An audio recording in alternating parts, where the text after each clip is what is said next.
Yes. Well, we're excited. The band's back together. Welcome Hello. to Friday. This is our Thursday night portion. This is so much fun.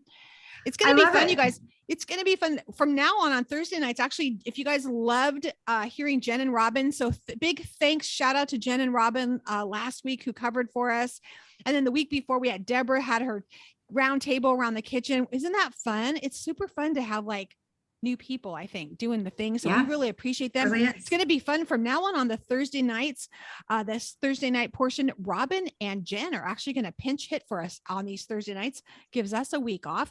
For those of you not in the Rooted Cafe, then you may not know, Brenda and I are on all the time over there doing whether some call or something. So it's kind of nice for us to have a night off, but it's going to be fun. You can catch Brenda or myself also in our office hours, and we'll start posting those so you can meet up with us. We'll just have the doors open for a couple hours every week, and you can do that. I'm just going to go through. Like I said, Brenda and I are both at our kids' house, so I'm sorry in advance if you hear screaming and yelling in the background. With they're little, it's a 5 and 3 year old. Let's be honest, it's not our grown-ups who are making the noise. So awesome. But that's why I'm using my daughter's like setup here because I actually gave this to her. So you hopefully can't hear them in the background. But I'm reading my notes from my phone, y'all. So I have some notes to go over. First of all, Brenda, what a great conference. Did we have an amazing conference this past weekend?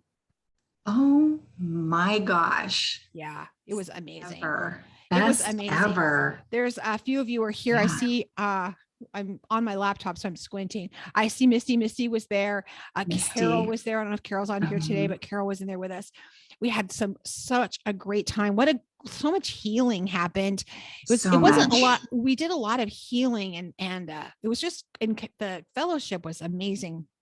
Yeah. January, they said they're going to be opening registration for next year. That's how soon they're going to start registration for next year because they're anticipating that it's going to sell out. So as soon as they tell us, we'll tell you again. It's not our event, but we do want to support encourage them. Yes, and encourage them. And it was amazing. And I had a blast. Brenda, thank you for sharing your heart with us. That was amazing.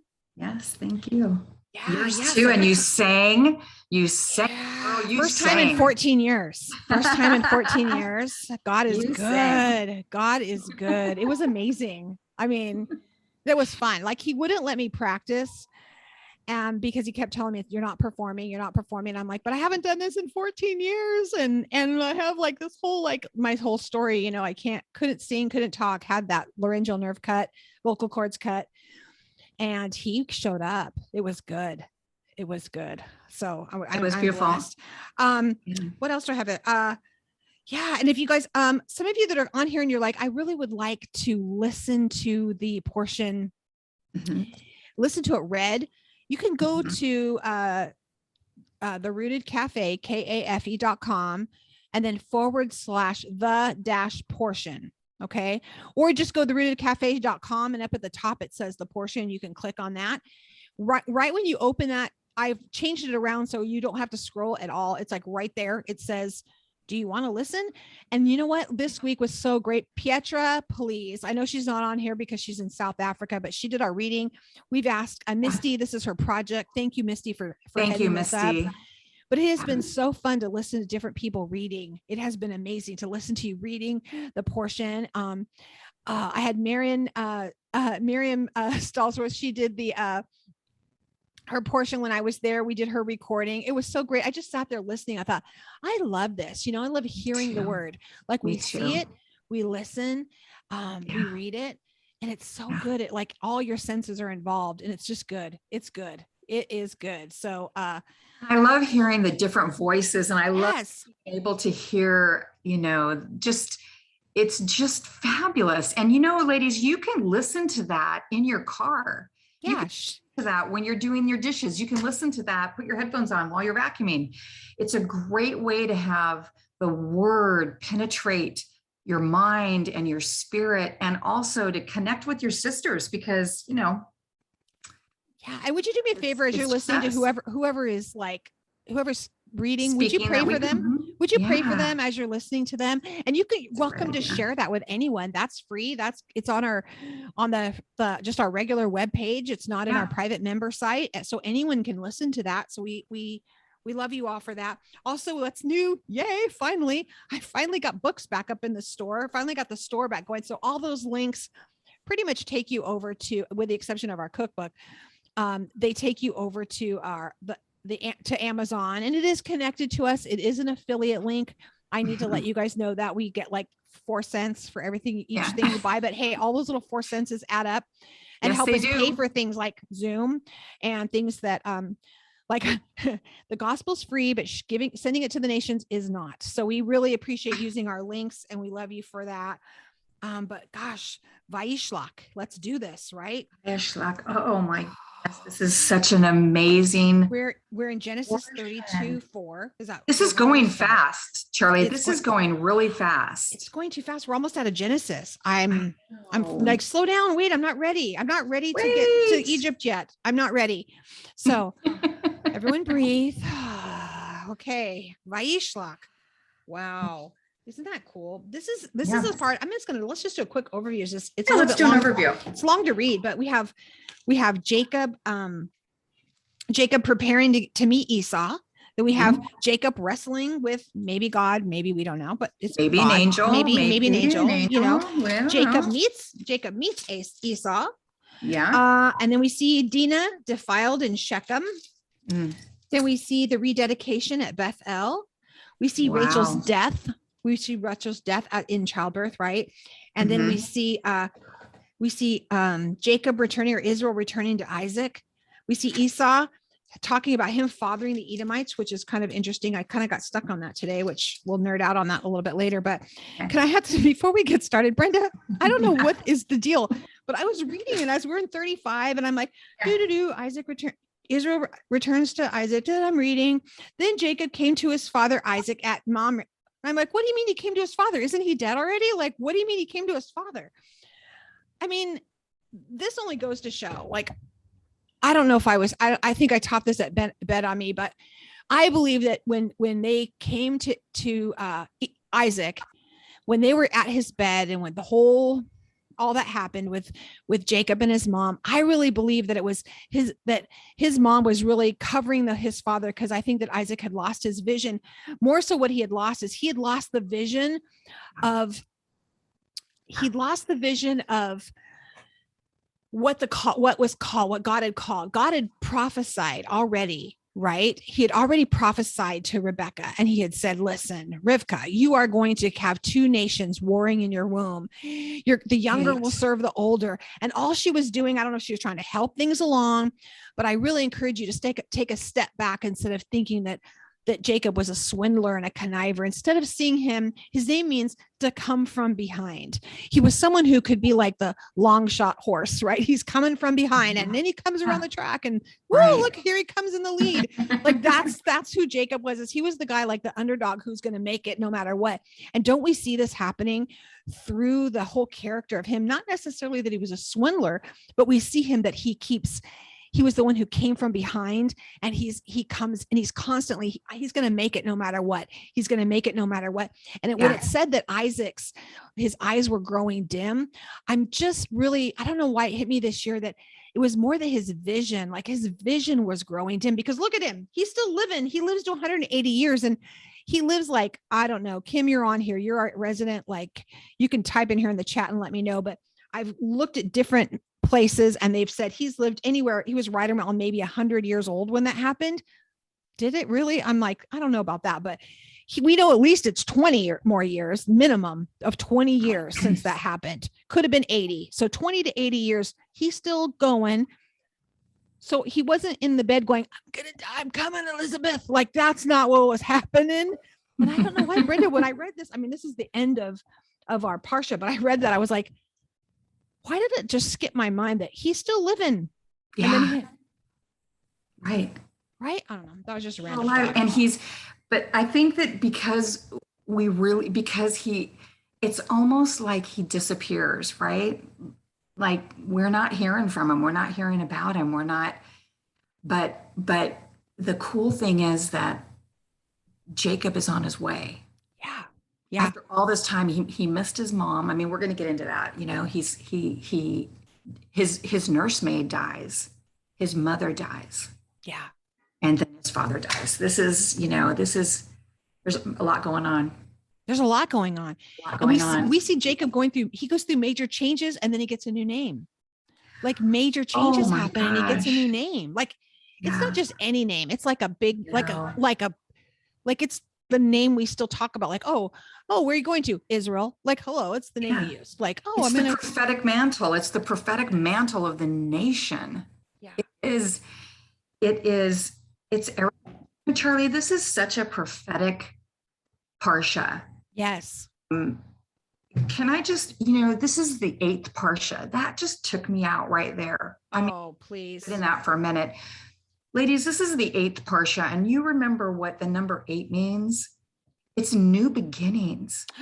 Brenda. Letting go of the back. It's letting go. I know, right? Brenda, that's why we talk. I was like, why the heck is this whole circumcision in this? Because it's the 8th Parsha. On the 8th day is when the circumcision would happen. Because once they've made it through the 7 days, it's time to circumcise. It's time to move into.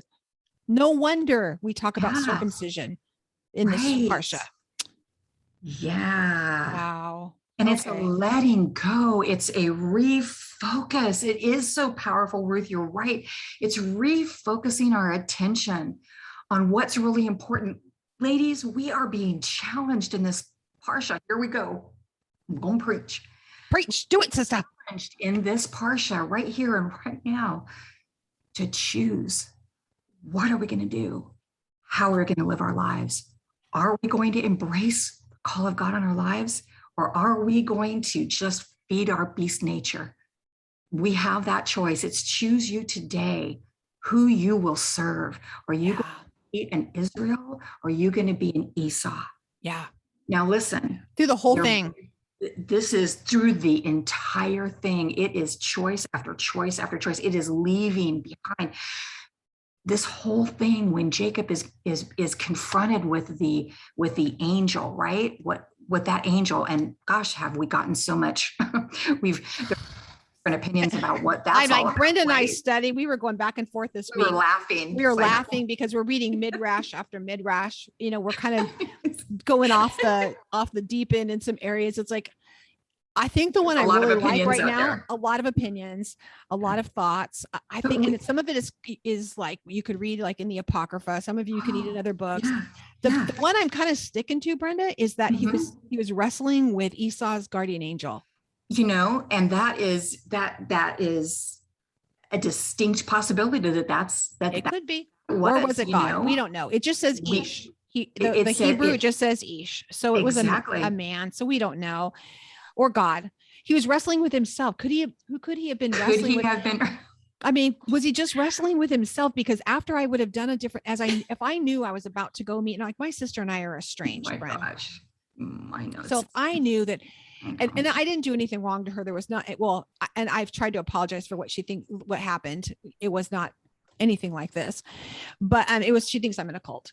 So, and then if I was to meet her, I'm really glad that I'm in a really good place, but just say, I was trying to put myself, that's what this, we want to walk this out with you, right? How do we put yourself in their shoes?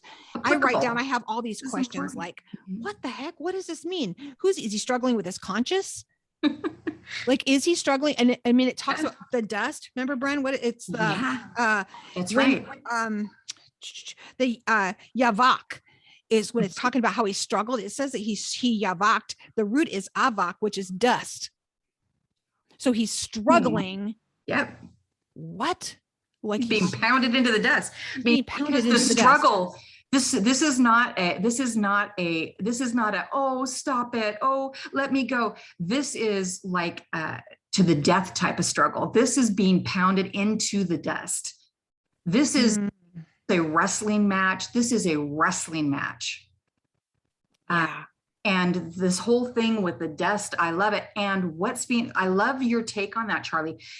You're taking that as if he's being pounded back into the dust from whence he came. I mean, it's a return, right?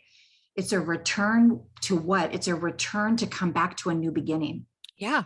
Yeah, It's to finish what is and to start again, right? And absolutely. another imagery. I love that, Charlie. Another imagery of new beginnings. Exactly. Like you can't get there from here the way that you are. I wrote down I was reading this excerpt from, her name is Rabbi Judith Siegel. And she says, when we feel fear of something greater than our humanity and more powerful, we are then aware of our mortality and limitations. Only then can we move into gratitude. And it just hit me because it was like, when you get to the end of yourself, isn't that when you can really be grateful? We talked about, when we talk about that, we're going to talk about this when we get into Leviticus. When the first thing we have to do is give up our will. Right. And it has to be burnt to nothing. It has to be burned into ash. Oh, wait, into the dust. And isn't that what we're seeing with Jacob? Yes. Aren't we seeing that he has to give up his will? Charlie, this hit me so hard. You and I have not talked about this part, but I mean, just like Leviticus, it was like, he has to give up his will if he's going to go forward. He has to come to the end of himself. And was it an angel? Was it God? Was it Messiah? Was it his brother's angel? Was it himself? Yeah. Yeah. Yes. The answer is yes. Yes. Was it all the things? Maybe. Because look what's happening. I've had to do that. Come to the end of himself. Yes, I've had to struggle with me. Like I can tell you that I've had to struggle, and sometimes we think, oh, it's just I have to struggle with my pride, but you know what? Sometimes we have to struggle with hurt, offenses. Yeah. I mean, we bring this up, the beta Satan. I'm scared because I probably should reread that book before I bring it back up again. But back in the day, I probably should reread that before I recommend it. But I just remember the picture of like the guy on the front cover of it, like with his foot caught in a bear trap, because truly offense will keep you trapped. Absolutely. So that's 100%. Why we have a fellowship offering. We're going to talk about that, which if it keeps us trapped, it's going to keep us from going into his presence. But that's what's going to happen here. See, Jacob can't be Israel until he gives up his will. He can't be Israel until he gives up. He has to give up his will. He's going to have to give up his ability to provide, because he's going to have to send all his possessions ahead. He's going to have to give up. I mean, look at the things. If we walk this, he's walking all this out. He's sending everything. He's saying, I got to give this all up and to make this right. He can't be who he's called to be. Yeah. And I feel like there's a struggle continually. And why I say that is because look at when Abram was his name was changed to Abraham. We're told to never call him Abraham again, right? Abram, right. We're never to call him Abram again. We never call him Abram again. So do we ever say Abram? No, we never do. Have I ever even did I even know that was his name? Probably not until I was older. We don't say Abram. We always say Abraham. Now, how many times do we say Jacob? His name has changed, but you'll notice the interchangeable. And I want you to look at that when you're listening to it, as Pietro's reading it to you, or you're reading it. I want you to notice, when is he called Jacob? Yeah. And when is he called Israel? Right. What's that about? Yeah. This is the Torah, guys. There's no wasted words. So that is another one of those things. Circle it, write it in your book. Wonder why. Yeah. And then at the end of the last parsha, because these parshas were put into place just to help us read, right? At the end of the last parsha, 32, we see in verse 32, 1, early in the morning, Laban got up, kissed his grandchildren, daughters blessed. Then Laban left and returned to his palace. Lavan, I'll give you both names. Right. While Yaakov left on his way, the angels of God met him. Yeah. Then Jacob said, when he saw them, this is God's camp. And he named this place Mahanaim. And then we go straight into, if we were going to keep reading, because it's all the same area, we keep reading. And then Jacob sent messengers before him to his brothers Esau. Well, let me just tell you that word is malak. Yeah. H4397 for you nerders who want to look that up in your Strongs. Right. And guess what? It's the same word in verse 4 when it says, from those messengers, or the angels that came were malak, the malak came. Right. And then in verse 4, and then he sent messengers, malak. Yeah. What? Yeah. What? What's interesting is that they're remember that when Jacob was at Bethel before, and the heavens opened up and the ladder came down and the angels were ascending. Okay, think about it. They were ascending and descending. They weren't descending and ascending. They were ascending, which meant that they were there already, right? They were there going up. And then there was others coming down. Well, the tradition says that they were the angels of the land that protect the Eretz Israel. They protect the land, and this is what they do. So this, when you and I were talking about this earlier, it hit me that that's them. He ran into them. They were there. And of course he sent them ahead. They had a job to do. They were protecting the land, and who else were they protecting? Israel, which was because Benjamin had Benjamin been born yet by that? No. The entirety of the heads of the nations had not even been born yet. They were babes. They were children. Well, we always know that is the clue when you hear God, when Adonai tells someone when he's speaking to them, he says, now be fruitful and multiply. There's another kid coming. Or several. There's always more children coming. That person, the only person that's not the case with is Noah. Yeah. And we talked about that. That's why we'll look back. But anyway, go back and listen to that and you'll see my crazy talk on that. So yeah. So, I just caught that and I was sitting in that today. I was like, oh, he sent messengers. Well, the messengers, were they angels? These were angels. Yeah. And he sent them ahead because who else is with him? Like he had to push a bunch of women and children. His kids weren't very old. Right. If you think about it, they weren't more than 14 because they couldn't have been. They couldn't have been. If you look at who had babies, we have to go back and look. It had to maybe 13, 12 because he was 14 years working total.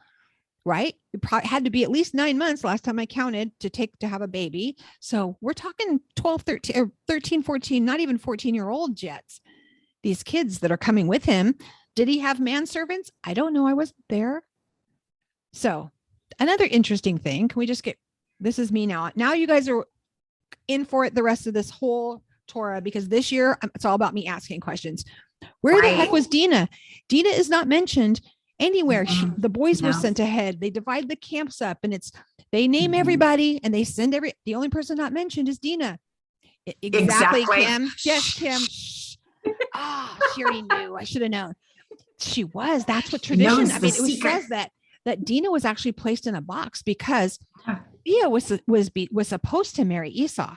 And that's one of the reasons they say her eyes were dim. It wasn't that, it was because long story. That's an idiom for her not being attractive, but it's also, she was supposed to have married Esau, but because now Jacob came he's now coming as the firstborn. He's taken that position on. So now he's supposed to marry the firstborn. Like that's the right order, so he's hiding. He actually hid Dinah from it because he didn't want his brother to get her and marry her. Right. Yep. He will be restored. Well, this thing, yeah, exactly. Hidden from the eyes of Esau because Jacob is afraid he'll be restored. Exactly.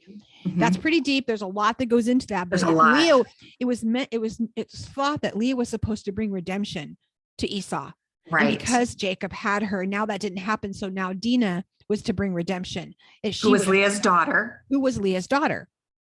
Right. So that's why later we see we go through that she remarries Job, who is actually a descendant of Esau. And there you go.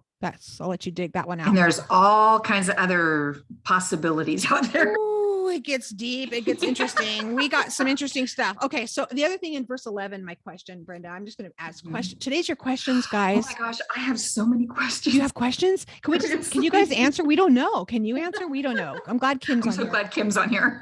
Verse 11, with my staff, I crossed the Jordan. What the what? What do you mean with your staff you crossed the Jordan? When did he put that in there? Does that mean he put the staff down like when Moses did and crossed the Jordan? Did he put his staff down and it opened up for him and they walked across it? Is that what that means? I don't know. Do you know? Does anyone know? Because I just read that today. It was like, or this is the first time. with only my staff I crossed over. Well, remember that when he went to Lavan, he had nothing. He had zero because he had left nothing. Right. So all he had was his staff. He had nothing. Yeah. And he wasn't supposed to be able to go get a bride, because you have to prove to the family that you can provide for your bride. You can't just go get a good bride. Can I go on a limb? I'm going to go on a limb. There is a midrash that says that Esau's son came after to vindicate him, and that actually Jacob gave him all of his things and said, I'm just, don't kill. Here's all the stuff that I was going to get a bride with. And because I'm as good as dead if I'm poor. So here you go. I have nothing. And now I've given it all up. Yeah. Kim says, here's my wealth. Go away. Yeah. Exactly. Here, be wealthy. Go away. Exactly. I like what you said, Kim. She said, Jacob's wrestling with the angel of the spirit of Esau because it's the flesh of his twin self, the physical versus the spiritual. Yes. Don't we all do Add that to the yeses. Add that to the yes pile. We could be on this for a long time, because I mean, we hear Paul, why do I do the things I don't do? Why do I do the things I'm not supposed to do? Why am I constantly wrestling with my flesh? Like we're wrestling with our beast. Where's Simi? Simi needs to be on here. Why am I wrestling with my beast self? Because we were created on the same day. Day 6, we were beasts and man. We were created the same day. So it's going to be a thing, isn't it? Is interesting. We wrestled with a beast who tells us, are you sure that's what he said? I mean, there was a wrestling. So I think that we're constantly being drawn back to the garden and seeing that picture through all of this. Again, new beginnings. Again, being behind, we are being challenged like never before in this Parsha. We are being challenged, the 8th Parsha, to leave behind, to choose where and what we're going to do, to choose, are we going to walk in his ways? Are we going to choose to walk in his ways?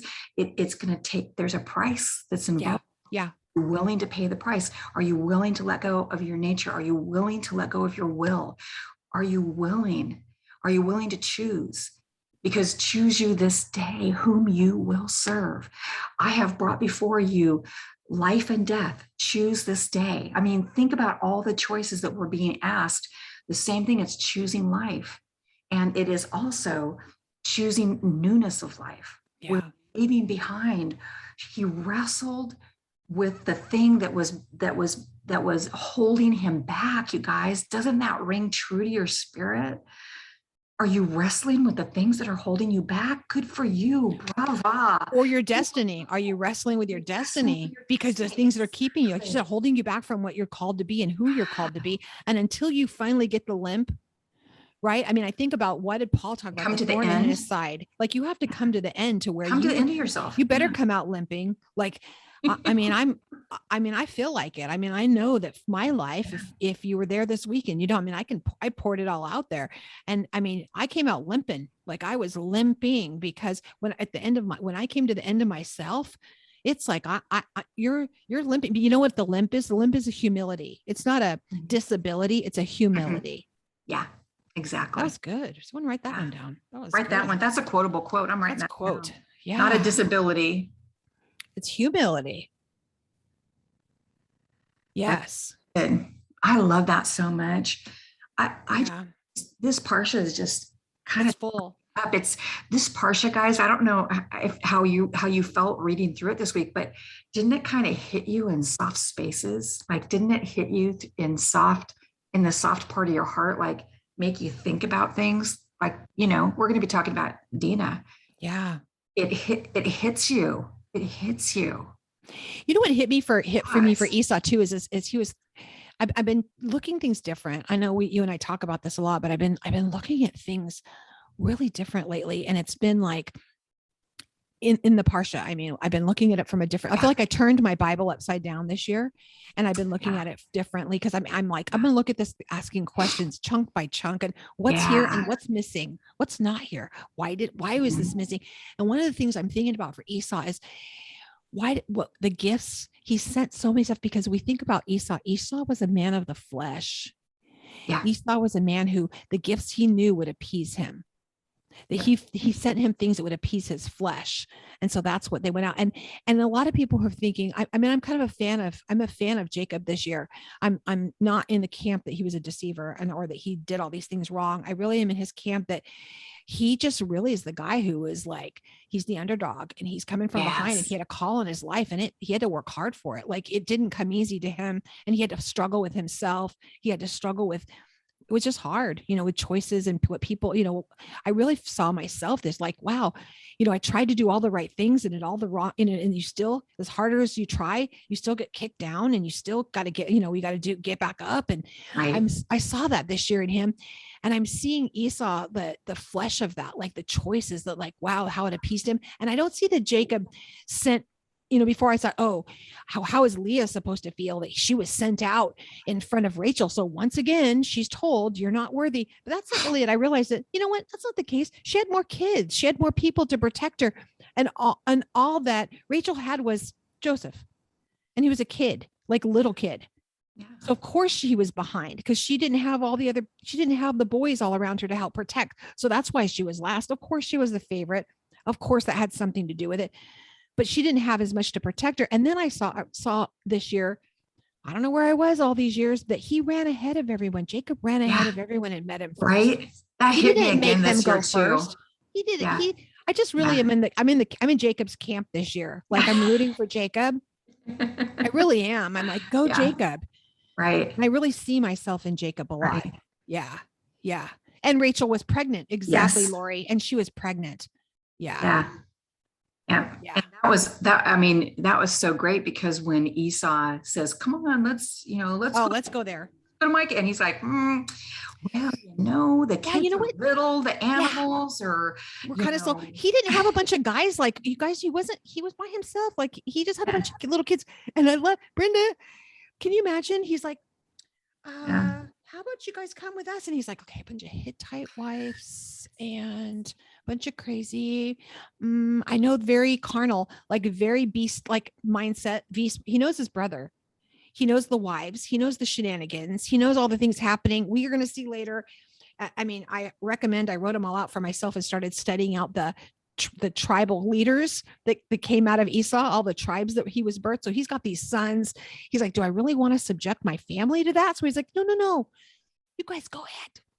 We'll catch up. We'll be right there. And how many times have I had, like, we have to make decisions. Like, there's camps, and we're going to see this with Dina. There's camps you just cannot go into. There's people you can't follow. Even sometimes we have to let go of our family members. We saw Yeshua do it. He says, who's my family? Like, he had to look around and go, this is not our best yes right now. We need to go in a different direction, because this is not where God's calling us to go. Does he say that? No, but we know the shenanigans Esau gets into. We know what happens, and he just doesn't want to subject his daughters to be part of that as well. Yeah. So what we're learning, another thing that we're learning when we're taking this and applying it to our lives is that guess what?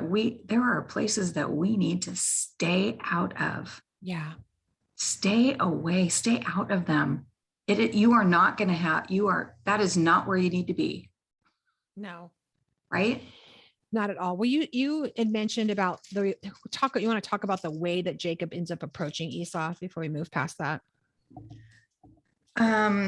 You're talking about him bowing 7 times. 7 times. Okay. So bowing 7 times, it's so neat, because in the ancient Near East, bowing 7 times was what a vassal did to a king, or a lower king did to a higher king. In other words, what he was doing, that bowing 7 times, he was making sure that everyone, especially Esau, because he was appealing to Esau, he was probably appealing to that part of Esau that he knew he could, but he was bowing because he was saying that I am giving up everything. Here, take my wealth. You can have everything.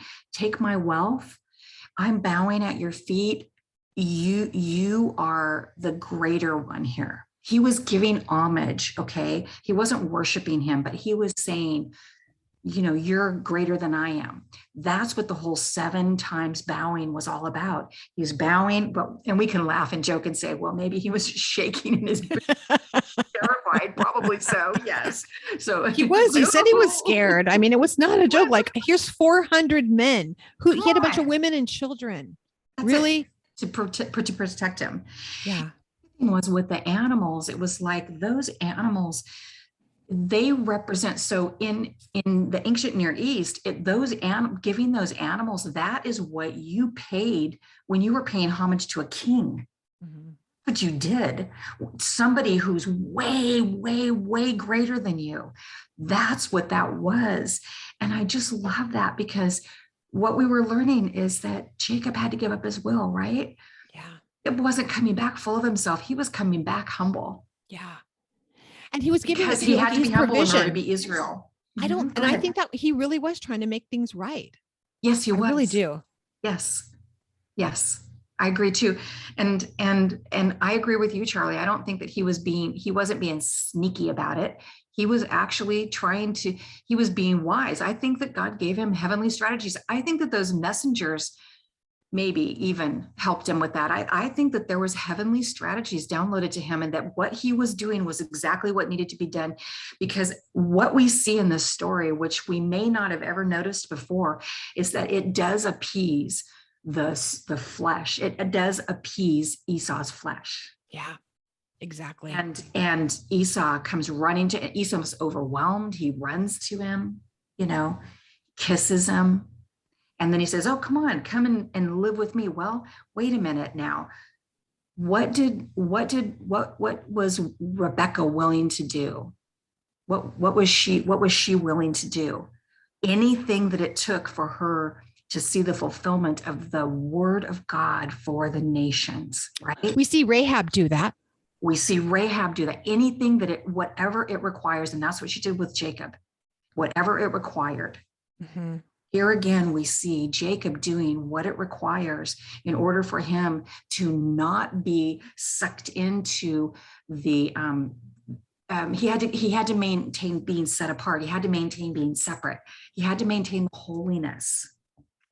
Yeah. But even in that, again, they're human. So even in that, we have tragedy. However, he did maintain the separateness. And he did it wisely, and he did it in a way that did not cause a war. Yeah.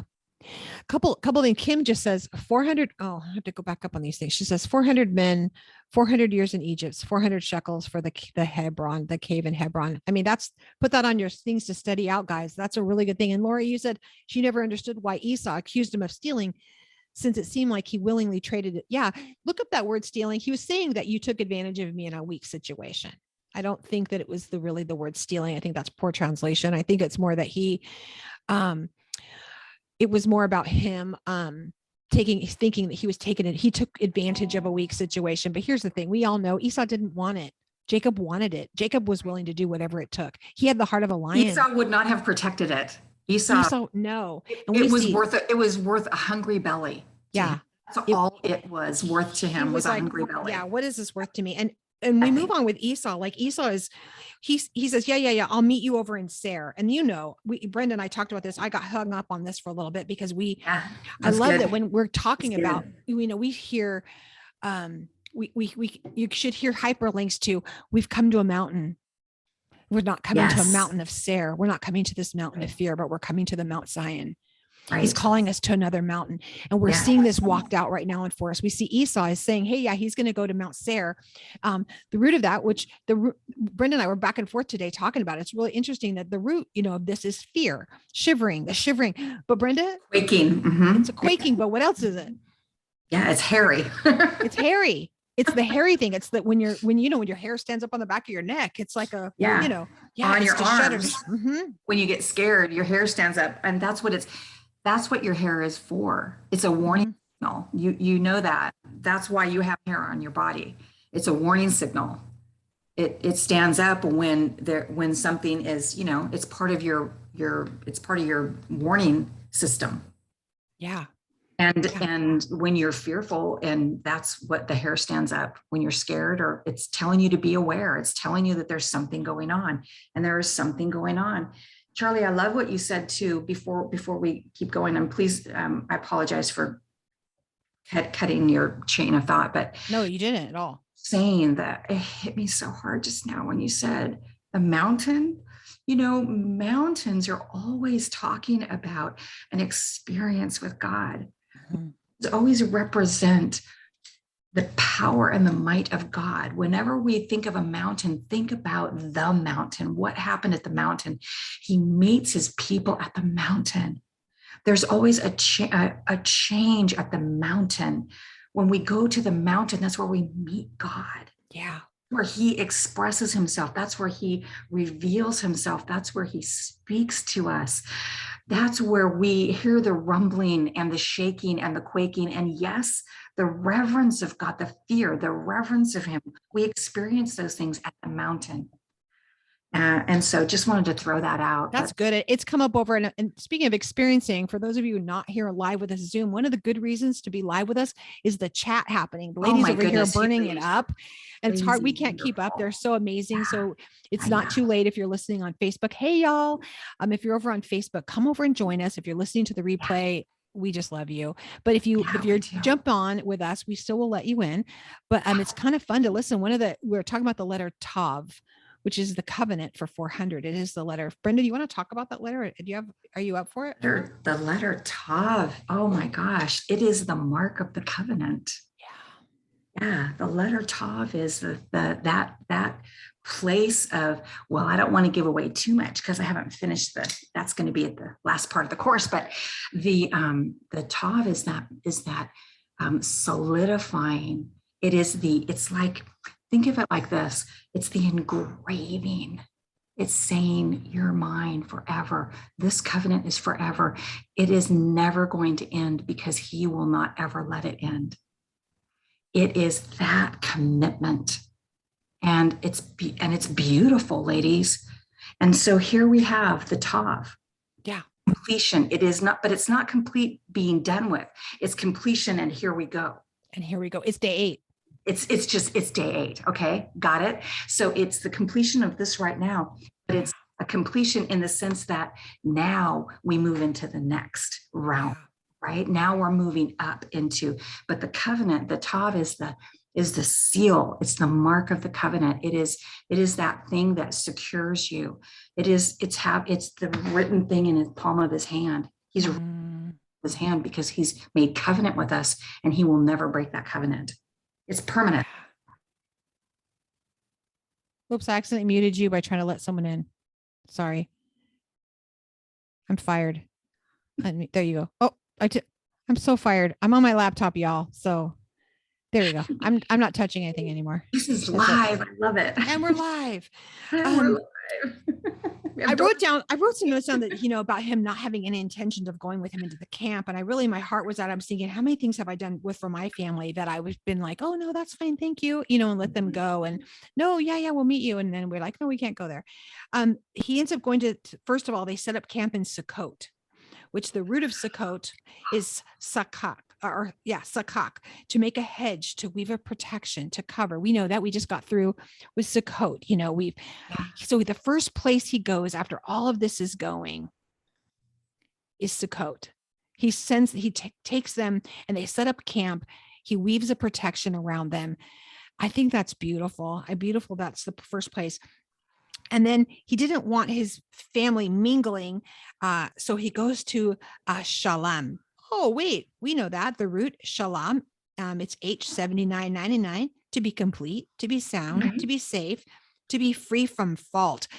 I believe that this was such a beautiful story of redemption and finality. Yes. Ladies, he's calling us to forgive. Amen. He's calling us to forgive. And when we see forgiveness brings shalom, it brings this shalom, right? It brings that completion. It repairs fractures. It brings a wholeness and a safety to our minds. It does not mean forgiveness. He doesn't ever say you must forget. He does tell we need to forgive, right? So that we can be forgiven. It's so that we let things go. We don't hold them accountable because he's the judge. We don't hold them accountable. It doesn't mean we have to invite him to Thanksgiving. It just means that we let things go. I just would ask that you spend some time in his presence today, tomorrow, Saturday, asking about forgiveness, because I do believe that's a big theme. One of the overriding themes is forgiveness. We see Esau. Esau was like, what? I mean, he's so in his flesh. He probably forgot already. He was like, what? Whatever, you know. Hey, one thing I forgot to tell you too, that thinking this through is we were talking about the 400s, the 400s, the 400s, the 400, this 400. Tav, the number for Tav is 400. Just throwing that out. Yeah, that's why I said, yeah, I was, it said, what's the 400 is Tav, and I jumped you in. Thank you for that. Yeah. Then he moves on, they move on to El is Israel's God, is the name, is the where they make the altar, not the Hittite gods. So he's like saying, you know what, we can't follow this. It's not the Hittite gods. And then they move on, and they're camping in Shechem. And here we go. Why is this even in here? Why is this whole thing with Dina's shenanigans even in here? I think women, I'm really blessed that this is in here. Yeah. Because I think there's a lot to be said that's in here. Brenda, anything you want to say about this with Dina? Well, yeah, there's I'm trying to find where is, okay, 34. Okay, so we're in chapter 34 of Genesis, if you're following along. Yes. We're kind of going in order. We're a little bit in order. So the thing with Dina, and I really have a connection with this. I have a connection with this, but the thing with Dina was that when this happened to her, the purpose, the plan and purpose for her life, right? The plan and purpose, the goal, the intent of her life was fractured because she was taken outside of the plan and purpose of what she was created to fulfill. So the breaking her, the rape of Dina was a fracturing of her identity. And it was and I think, ladies, I think that we all can relate with this in some ways, in a lot of ways, but the fracturing part, because when that happens, a vessel that is fractured is no longer able to fulfill its purpose. It has to be fixed. And this is one of the things that we had a chance to talk a little tiny bit about at the conference this past weekend, was the healing touch of the Holy One himself, Rapha. What does that mean? It means to mend, to sew together, to take the fractured pieces and put them together in such a way that they are better than new, that they are restored to beautiful, holy perfection, truly. And with Dina, what we see and hear is that her future was fractured. It wasn't just that she was, taken away. It was that her hope of her future in relationship to the nations was fractured. Yeah. I mean, that's a tough one. That is tough. And one of the things we learned, I love it, but her value did not change. No, and because a lot of us feel like, oh, well, I've messed up too far. Like, did she mess up too far? We'll talk about some midrash about that. Why not? Because we'll keep it fun and keep you guys, whatever.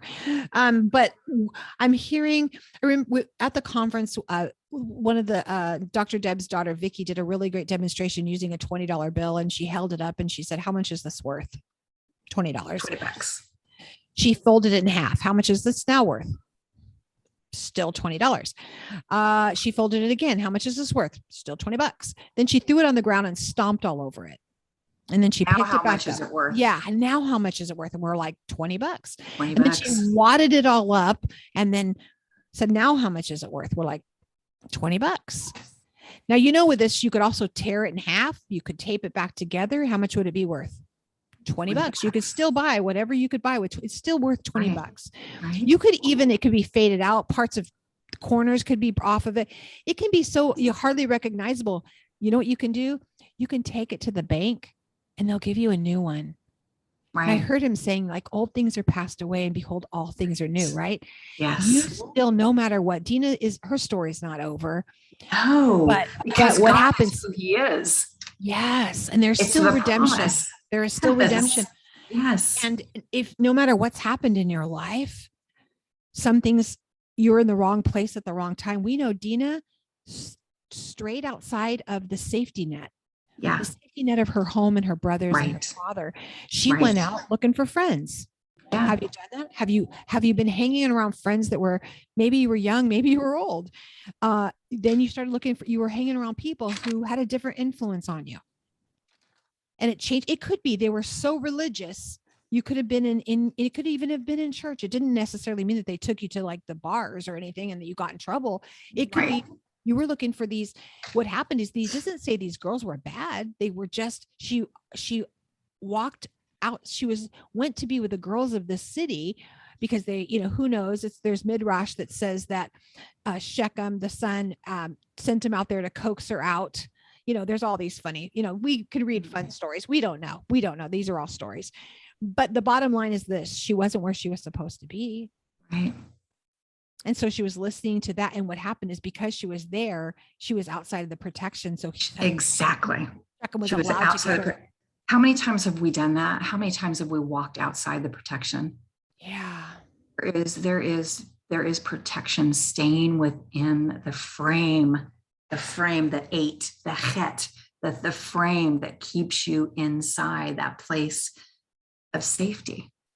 There truly is. I don't know who's writing that. I know that. Is this Kim writing this? Because I read this whole thing too about no, that was Jen. Oh yeah.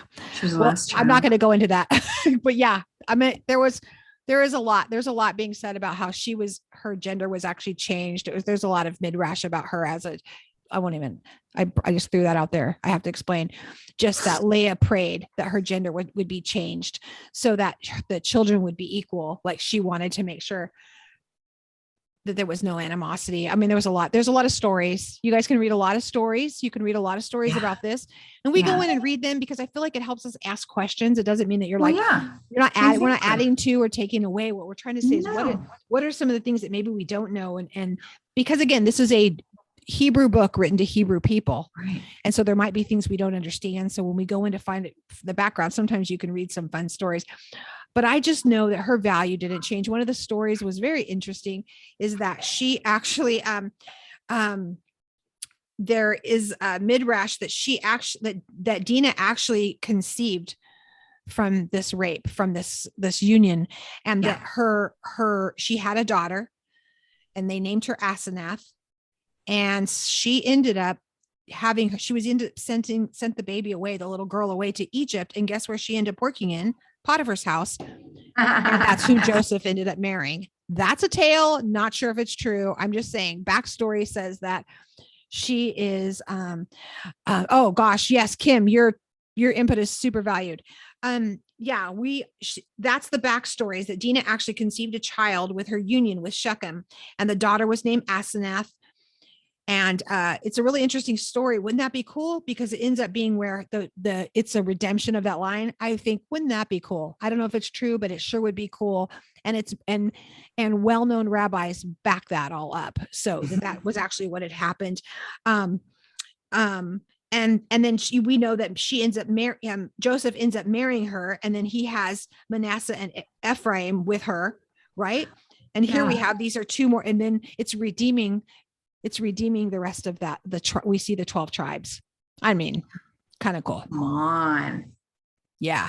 Yes, exactly. That's so beautiful. Yeah. Because, there's always redemption for the bloodlines. That's what the Holy One's after all the way through with the nations. Yeah. The redemption of the bloodlines, and through the nation of Israel, he's bringing this blessing to all the peoples of the earth, I love that story because it really does show redemption, Charlie. Yeah. I love that. I love that thought of that. you know? Yeah. So So lots of fun beautiful. things again happening over in the It really chat, is, and guys. we have such great input, and it's really fun to know all these things. Some things it's hard because we don't have time to unpack all of it for you. So if I say like, oh, It's okay. I can't go there, it's not Yeah. because I don't want you guys chatting about it. It's because there's a lot we can't open up everything and then settle it, but we do have an after party. So all those who stay, it's kind of fun that we get to go through the chat and really break some stuff in midrash together. Love that. And yeah, so I made a note about modesty because it comes up from time to time, and I don't think that there was a question necessarily of Dina's modesty. We're not told that, but we do have a thing. And I just wrote a note to myself about modesty, and I put, does what I'm wearing or what I'm doing make people think more about me, or does it make them think about God? And I think that's, if you have young girls, it's okay to stand in front of the mirror and be like, because I had a really good talk with my daughter about this today. We are not, I think we put too much emphasis on, our bodies, our looks, or our attractions and all those things. And I mean, I just feel like it's we need to focus more on the things of being of the character and integrity and having the confidence in who and whose we are. And if we really instill those things in us, we're going to walk in modesty. We're going to walk in those things because we're going to value who we were created to be. I don't know that, nor do I think that Dina's issue was that. I really do. Otherwise, we would have been told she was raped. It would have been that she was, she was part of it, but we're not given that. No. That I can read in English or things I've seen in Hebrew. I can't see where we're even given a slight inclination of any kind that she was. Only thing that was wrong is that she went out, she was out seeking the friendship of the city girls. Right. What does that mean? I don't know what that means. Right. There's lots of, background that was something that did happen during that time, was that if someone wanted to join with another clan, that it was acceptable. It wasn't acceptable, but that was one of the things that happened. So they would go, and then they would pay the price, and they would pay a big price, but then they would also have the benefit of now joining with this other clan, tribe, whatever, to get their land bigger, have more people, have better resources. It was all those things. But yeah, we see Rachel. We see Rachel's death here. Oh gosh, yeah. We'll hear about Rachel again. I think that we'll see Jacob revisiting this with with Joseph later on in Genesis. We're going to see it brought back up again, and he says it comes to in Hebrew. The way that it sounds is that he makes it sound like it's his fault because it's thought that because remember when they had the idols, and he was saying who has the idols, and whoever it is, they should die. That he felt like he cursed Rachel because she was the one hiding the idols. Remember, in her seat, she was sitting on them and said she was on her period, and so they wouldn't touch her for that reason. Nor would they touch anything she was sitting on. Those Levitical laws aren't brand new. Just saying, they wouldn't touch any of those things. And so I think that he kind of felt responsible that like he had cursed her and that had happened. But it's beautiful the way that she ends up giving the birth to Benjamin, which he changes the name because she did not want to call him that. And I'm glad he changed the name. Yes. Really am. I'm glad. Mm-hmm. Yeah. Right. Yeah. And just prior to that, Charlie, Devorah, in verse 8, it's listed that she dies. And it's one of those things like, why? That was one of my whys. Like, why? What? That just came out of nowhere. Why is she even listed on here? And why, with a parsha that is talking about all of this that's going on? I mean, this is tremendous what's happening here. Why is her death mentioned? And so I reminded myself, because I forget very easily, a little bit about Deborah and Devorah. And the neat thing is that she's the one that breastfed Esau and Jacob. She was the wet nurse. Mm-hmm. Came with Rebecca as the bridal price. She was part of the bridal price. She came with Rebecca as the nursemaid for all the children. And she had two, right? Esau and Jacob. And so those babies were her babies too. You know what I mean? So there was a lot going on there emotionally too. And what does Deborah represent prophetically? Well, you know, Charlie, this is so close to this is your jam, because it's the whole thing of your name. Yeah, it's a really beautiful, like a lot of people don't know just in that name. For those of you that just a long story quick, there was a season when I was like, Father, what do you call me? And I know last year we kind of dug this up and a lot of us were like, oh, I want to know what my name means. But I started praying, Father, what do you call me? What do you call me? And so I was born Melissa Charlene Fawn was my name. And then I ended up legally changing my name a few years ago. But during a process of identity crisis and all the things happening, I was like, Father, what do you call me? What do you call me? And Brenda calls me. I didn't tell anybody I was praying this. Brenda calls me a few weeks later and she said, the weirdest thing happened. This name was scrolling across in Hebrew across the front of my eyes. And I was like, what is this? And so she goes, and I feel like, oh, I have to tell you this in the name. And she said, it's Deborah. And it was D''Borah. And then she wrote it out in Hebrew. And then it was a few years later. We were sitting down with Bill Bullock and I was like, hey, could you do me a favor? What does this mean? And he was like, well, it's the picture of a bee. Well, it's interesting because Melissa, my birth name, also means the same thing, means bee. And he goes, but it's not that, it's Hebrew. So it's not a bee like, oh, a bee, honeybee. It's what a bee does. And he said it vibrates with its vocal cords. It vibrates the atmosphere and it draws out the goodness from flowers or plants. And then it feeds and then uses that to feed the colony or to feed people. And so it was like, words. It was like, okay, of course that's what you're going to say, Father. So I love that for her, is like, that was her job, was to feed. Yeah. That was her job. Is that so beautiful? And in Hebrew, the Devorah, if you take the letters in Hebrew and you write them out and you look at the meaning of those letters, it's talking about a portal or an entrance into the next realm, right? Into the kingdom, and it's releasing of the revelation of that kingdom. So it's a releasing of the revelation of the kingdom.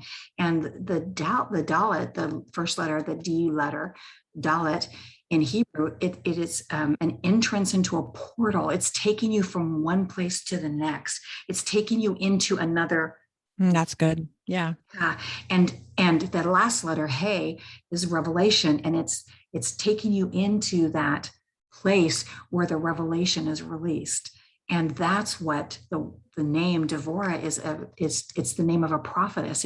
It's bringing forth the word of God that is releasing life and feeding the people. It's bringing revelation to the people to change them, to stir them up, to free. That's what's happening. And so her death is significant. The Torah never wastes words, never wastes space. It's very limited on its real estate. It's a very small book.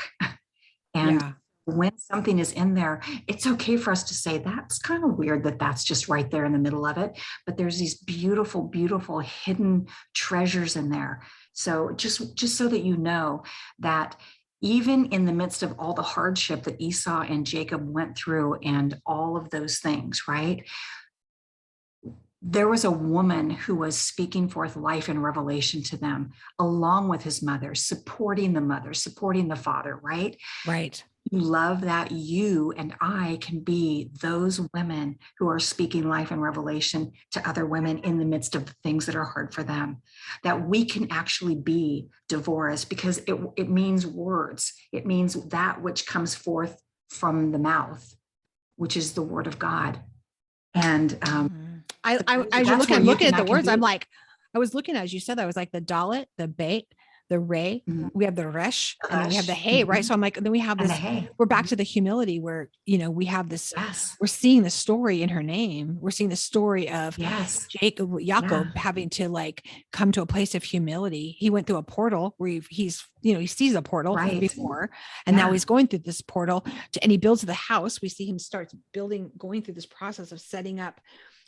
We see the rededication of Bethel, and he's bringing, and then revelation is coming to the the people, right? And we're going to start seeing them, understanding who they are as we continue on. We're going to see these people understanding forgetting who they are, and then remembering who they are. But it always has to come through.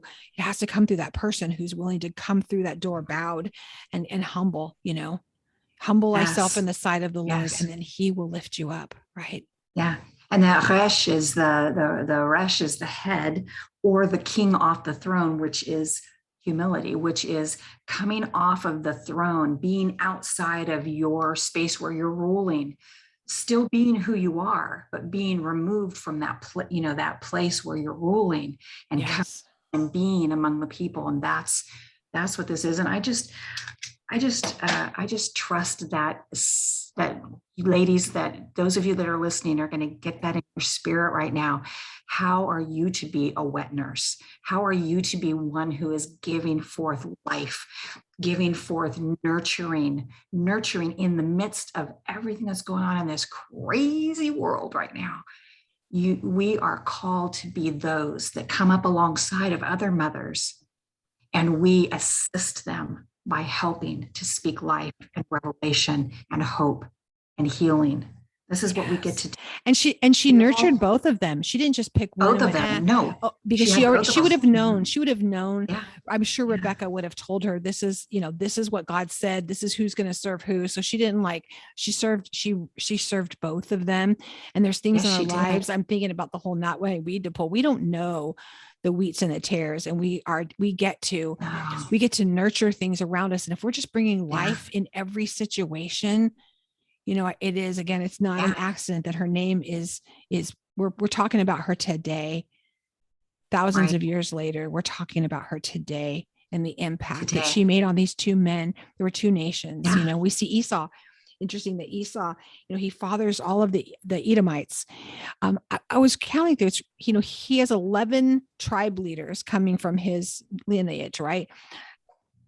This is a stretch, but I'm like, it's interesting. Why 11? And then you have Jacob 12. I mean, is it because Israel has 12 tribes? And I'm glad that Esau didn't have the equal 12. So there's no question of where the tribes are supposed to come from. There would be no question mark later. Well, were these really supposed to be the 12 tribes? And I mean, can see it now. Well, these are really the lost tribes, and these are really, we can see there's a whole nother denomination, but that there's no question of who birthed and from whose loins we have 12 kings come out of, as opposed to these 11 kings that come out. And I actually wrote all of them down, and I started doing a study, and I won't go over those with you, but it was very interesting to go through the study of each. I mean, there's not an accident that each one of these are named. There's not an accident. We need to know them, because we're going to end up coming back to them. We're going to end up coming back and you're going to hear about things happening.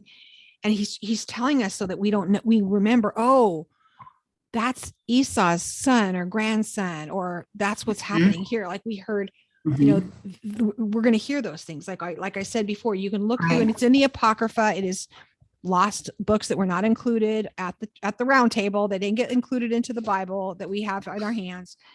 But there was that Job was actually that Dinah ends up marrying Job, and then they end up having more children. And that was a restoring that line. It was coming back and bringing wellness to that. Kim says that Deborah was the nursemaid, is pointed to the Deborah 500 years lady that encouraged the judges to push through the 900 chariots of fear from Hatzor, the heads of the kingdoms. Amen. Yes, Kim. Amen. Yeah, Kim, thank you so much for that. Appreciate it. A real quick shout out to Michelle. First time here with us, Michelle. Blessings. Hi, Michelle. Blessings. Hello, blessings. Wow, we have so much to cover. Quick. Oh, Steph, can I just say, ladies,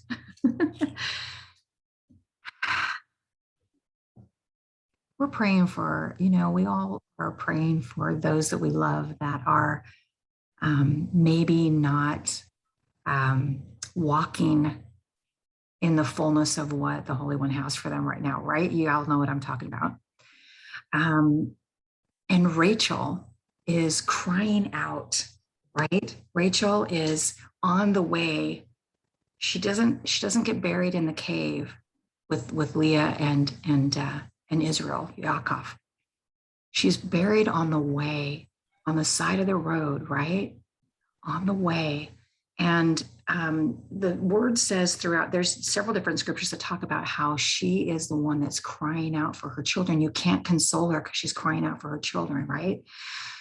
Well, to me, that reminds me that when we cry out, not only for our own children, but for all the children, you know, we're crying for the nations to come back. You realize that even with Esau, it's not that Israel is not the only one. Israel is the nation that God chose to be the light to the world. But he is after every soul, every son, every daughter. And that's what we're supposed to be. We're supposed to be crying out for every son. Yes. Every daughter, not just our own. I was wondering if that was a premonition, Brenda, wasn't she born outside of Bethlehem and just outside of Bethlehem? And isn't that interesting that, you know, we do know that all the boys were being killed at a time. Was she crying out for those? No. Was that prophetic that she was crying out for all the babies that would have been under 2 that were killed? Yeah. All those babies that would have been born would have been from her lineage. I mean, it would have been coming from, were they from her lineage? No. They didn't come from Benjamin. Did they come from Benjamin? Someone help me. Joseph. They're all coming from Judah. Who did Joseph was Benjamin? That was Leah. But all these children, it doesn't matter. They're all these children of Israel. Their Israelites are all outside of Bethlehem. We know all the Israelite children. So it would have been all of them. But if some of her children, some of her great grandchildren would have been being killed. And so I'm wondering, you know, is that it's happening? And I read something, and this is, how about a day for all of us just to throw everything out there. I read something random fact was that one of the reasons that Rashi says that one of the reasons that Jacob cried, it says he wept. It was his weeping. When you go back and look, there's other times that's used. It was when Esau wept because he had lost his birthright. The same is the way that he wept. It was because he's lost something. And so when we see that, we see Jacob, when he sees Rachel when he sees Rachel and he says he weeps, it was one that he didn't have anything to give her. The other was is thought. Here's another story, y'all, is that he had a premonition that they would not be married. They would not be buried together. That there would be an issue that they would not be buried together. And that's a big deal, y'all. I mean, when people are not at the time, when you're not, they're all there. Look, we can see later that we'll see Jacob says, take my bones and put my bones. We know that Leah, she's buried with him. Her bones are in the same cave. They're all buried together. Yeah. And it was a big deal to be buried. And it was a shame. Again, remember when Abraham, when he buys this cave at Hebron, it's because they felt that it was an entrance into the garden, that it was a secret entrance, and they wanted to be as close as they could for the resurrection, that their bones would be as close. They wanted to be the first ones in. And so that's the reason Jacob says, bury my bones there. It was a big deal for them to all be there. It was a big deal. Yeah. Yeah. Hey, did I say Rebecca when I was meant to say Rachel? If I did, please forgive me. I apologize. It was the R girl. Correct me. It was. Yeah. I'm sure I did. We can all auto correct me. Keep up, guys. We don't know. Yeah, right. Okay. So then, Charlie, we go into that part that really nailed you this week, is when Yaakov, Israel, gets to be face to face with his father. Whew. Yeah. Right? We passed that already. Did we? Like, who am I? Oh yeah, we did, because we talked about the Edomites and everything. So we did, but we just didn't mention that part. Yeah, in 35 it comes on, and he returns to see Isaac. It says, and then it's in 35:27. It says, then Jacob came to his father Isaac, at Hebron, where Abraham and Isaac had stayed. And now Isaac's days were 180. And then Isaac breathed his last and died and was gathered to his people, old and full of days. So his sons Esau and Yaakov buried him. So again, the brothers come together. Mm-hmm. Again, remember with Joseph, with we see Ishmael come together with Isaac. They come to bury Abraham. Mm-hmm. Mm-hmm. Yeah. It's there's again, something there. There's something there. They come together, brothers. I mean, this is a huge, overwhelming. I thought the two things I saw in this was, one was the importance of forgiveness.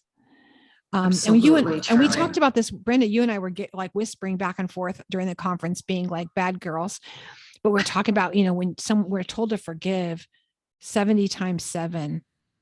And I said something to you like, what does that mean? Does that mean until it's fruitful, until it's complete? And I thought, no. And I kept praying about it. It's like, no, until it's complete, until the forgiveness is complete. And I was like, Father, I've been thinking about that since we talked about that this weekend, is when I'm forgiving, what does that look like? That means when I can walk into a room and that person's in that room and I don't have to act weird. I don't feel funny. I can bless them. I don't necessarily have to stand next to them and be their best friend, but I could bless them. And I'm like, I could literally, it's complete to where I can bless my enemy. I could bless the person. I could bless someone who has cursed me. I can truly bless. And I've had opportunity this week to walk that out where I was able to, and there was no weird sting. It was like, I could bless somebody who hurt my feelings before, or maybe even cursed me. I can say, Father, bless them. Really, really bless them. And right. Lori says 70 times 7 meant infinity. I mean, but 7 is completion.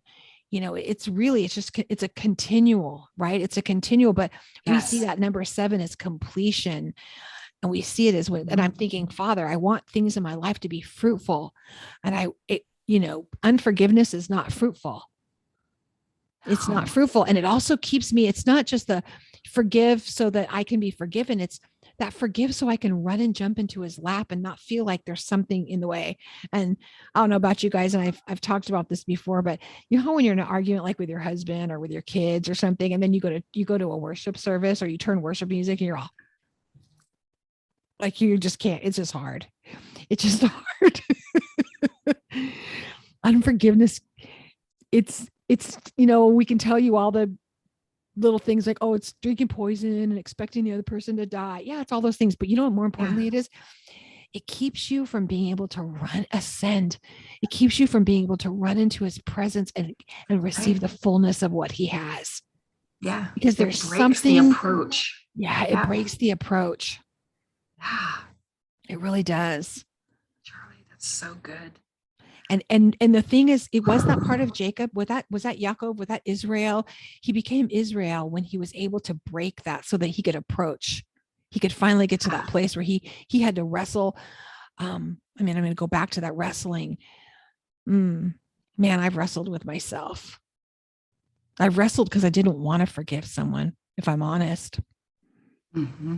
Because I didn't know, it was too vulnerable to forgive. Yeah. We've all been there, right? It was just too vulnerable to really forgive.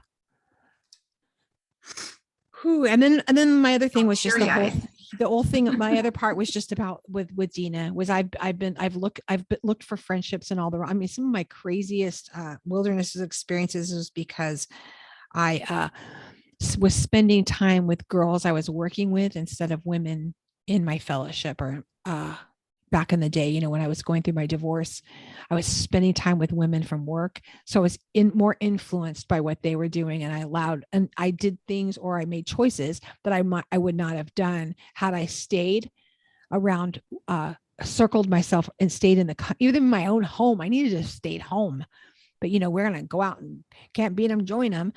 I mean, has that happened to anyone here? Has anyone had, like, when you got outside that protective zone? We know he never leaves us. Nothing can separate us from him. But I know that there's things when he's just like, girl, like, don't go there. Sorry, I muted you again, trying to let someone in. We're fighting. I'm letting him in and you let him in already. Oh, you're so good. Thank you, Brenda. That's my job, sis. You're awesome. So yeah, that was I love that. I love that. And that's very vulnerable. We get raped of our destiny. Yeah, that's right. And then we are fractured. And so then we fracture others because we pour out from brokenness, right? And what does he want us to do? He wants us to be restored. That's his plan for our lives. So ladies, if that's happened to you, it's never too late. If you're feeling like you're fractured, if you're feeling like you are outside of where you need to be, if you're feeling like you're allowing influences to come into your life that are taking you outside of the framework of blessing, because remember that when we walk outside that framework, we're walking outside of the blessing. We're walking away from the blessing. And it's our choice to do that. Mm-hmm. But this is the eights. Remember the eights, the het, the frame. It's the frame. It's that chuppah. It's that place where you go in and you're learning. It's that safe place. That's where we want to stay. And that's what his word is, that safe place. And surround yourself with people who are going to be encouraging your walk. It doesn't mean that you can't be friends with people outside of that. Please don't get me wrong. But the people that are influencing you, the people that you are allowing to speak into your life and bring counsel to you and bring wisdom to you, you need to be surrounding yourself with people who have the same like mind, like goal, the same destiny, the same motivation that you have. Otherwise, you're going to be getting influence. It's going to take you in a different direction, and that's not what you're after, right? No. And I love all of you. You can't be friends with other people. It just means the people that you're getting counsel from, the people that you're getting wisdoms from, the people that are speaking into your life. Yeah, that's what you want. And that's, why we have this beautiful community. We love it. We're all so grateful for the community, beautiful. It's wonderful because if you do surround and one of the things we love is holding each other accountable. Like, where are you? What's going on? And what's going on with you? Please speak into it. Like, hey, I haven't seen you in a while. If I don't reach out to you, please, I ask you to forgive me. I do pray if there's someone that needs me to reach out to, that the Father would lay you on my heart. As you can imagine with, each one of us on our team, there's only each one of us trying to reach out to all of you, but could you reach out to each other? Would you please? Could you help? That's how you can help. Reach out to it. Like, hey, I haven't seen you in a while. What are you doing? Where you been? Right. Would you notice who's missing? And would you reach out to her? Because that's one of the worst things. I don't know about you, but I've been in a congregation before where I didn't show up for a while and they didn't even notice. Didn't even notice. Yep. Been there. Oh, and I don't want you to feel that way. And I also, then I'm going to flip that. If you're struggling, and that, instead of nursing an offense and sitting back in the background and saying nobody's noticing, call us out and say, hey, you guys didn't even notice. I've been gone for 4 weeks. Where you been? Please just be like, hey, or who, if we didn't notice, be like, you should have, then why didn't you tell us week 1 that you're struggling? We're going to ask you to be responsible too, to get a hold of us and say, I'm struggling. This is what's going on. And connect with one another. And that's what you guys are here for each other. So you don't have to worry about being violated or nothing has to be stolen from you because you were outside the camp. We're going to talk about being outside the camp in a good way. And, when God's restoring you, but there's a difference when you're being distracted by other things. And even if it's your own offenses or your own hurts, don't be distracted by that. Please just, be vulnerable and say, hey, this is what's happening. Y'all pay attention to me. Please. Yeah. That's really good. Jen just offered for all of you to contact her. So right. Everyone, Jen Doobie. Get her. Jen, JENN the Rooted Cafe, KAFE @gmail.com. That's how you can reach Jen. That's right. Her Rooted Cafe email, but also on here. And I know she means it. She really means it. She's there. She means it. She really does.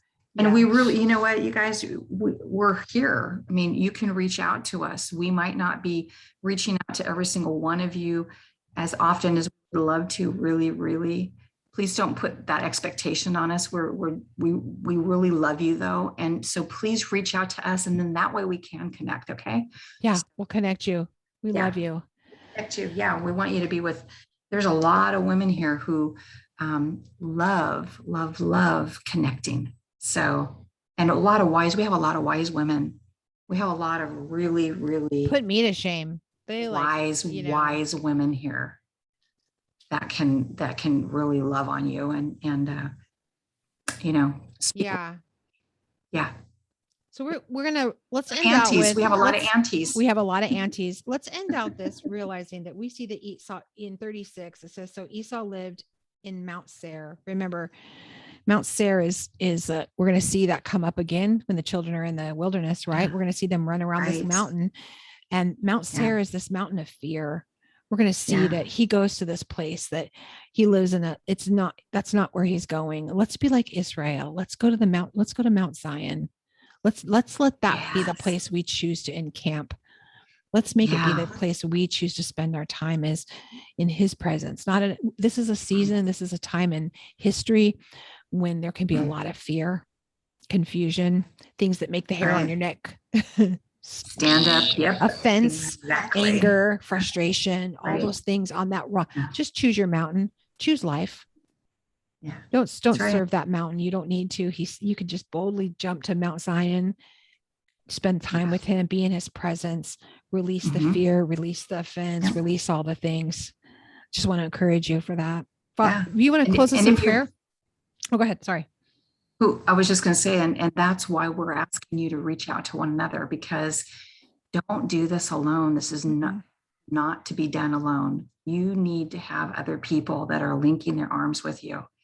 And this is a great community of people that can do that. So please honor us. You know, I was studying this week, and I ran across something that said that when you give, the receiver, that is the person, when you're giving, it's not just that you're giving to the receiver is allowing you to give.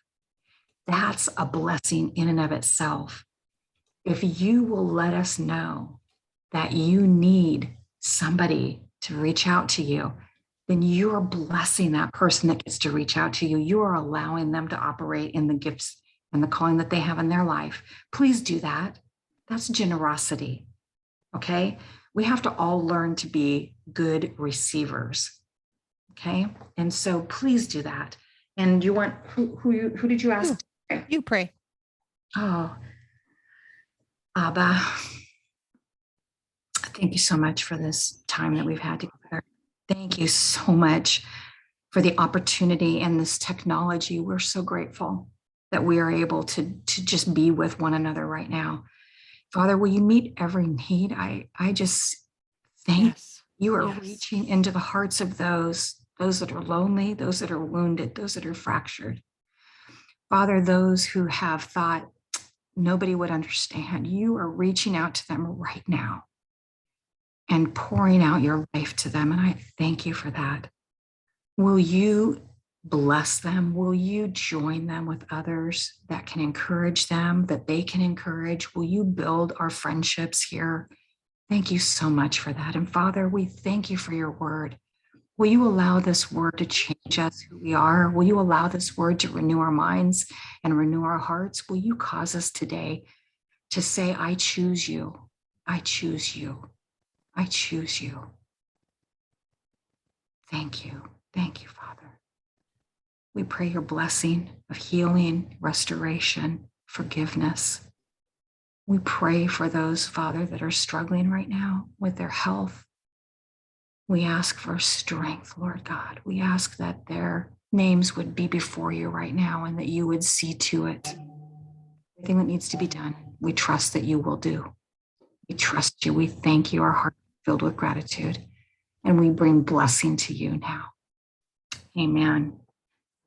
And we love you guys. Look at what you've got. Look what I got. Hi.